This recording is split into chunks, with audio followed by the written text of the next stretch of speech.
Beluga whales are very social animals. That means they like to live with a group of other whales. A mother and her calf will often swim together for 3 years. Beluga whale calves are gray when they're born. They turn white when they become adults. It may seem like the beluga whales have a very happy life, but sometimes this isn't the case. Today, when the tide goes out, the adult belugas are able to swim back to deeper water.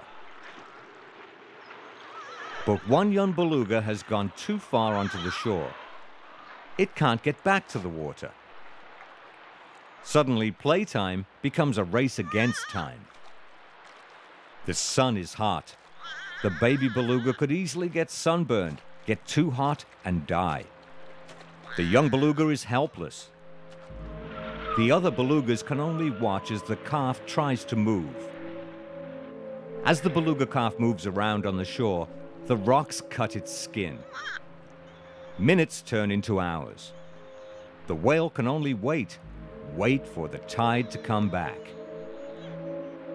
Everyone makes mistakes, but this mistake could be deadly for the little beluga. Finally, the tide starts coming back. The young beluga begins to move. It pushes and pushes and pushes. And finally, it's free again and is able to return to the water. The beluga joins the others in the deep water. The young calf is fine. Perhaps it has learned something from this bad experience. Perhaps it will be more careful next time. Young belugas are not the only whales that get in trouble. Narwhals are another type of whale that lives in the Arctic Ocean. Narwhals are very unusual. They have a tusk or horn that can grow as long as 9 feet.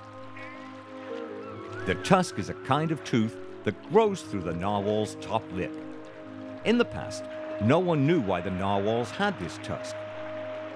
They thought the whales only used it to fight other whales. However, scientists now think that the tusk helps narwhals sense environmental conditions, like temperature. Narwhals usually swim in small groups. On this day, however, there are about 100 narwhals. They are looking for cod. The narwhals swim into the bay, but it's a big risk. The bay has ice all around it. The ice may move, and they could become trapped. And that's exactly what happens. Suddenly, the ice moves in. The narwhals can't get out to the open sea. They're trapped in the bay. Not even their long tusks can help them now. The narwhals now have to swim in a very small area of water that has no ice on it. It's a very difficult situation. Whales breathe oxygen. If the ice moves closer and covers the water, the narwhals can't come out of the water. They won't be able to get air. They'll have to swim out from under the ice to find it, or they'll die. Suddenly, the ice moves. There's a way out of the bay to the ocean again. The narwhals aren't trapped anymore. They're free.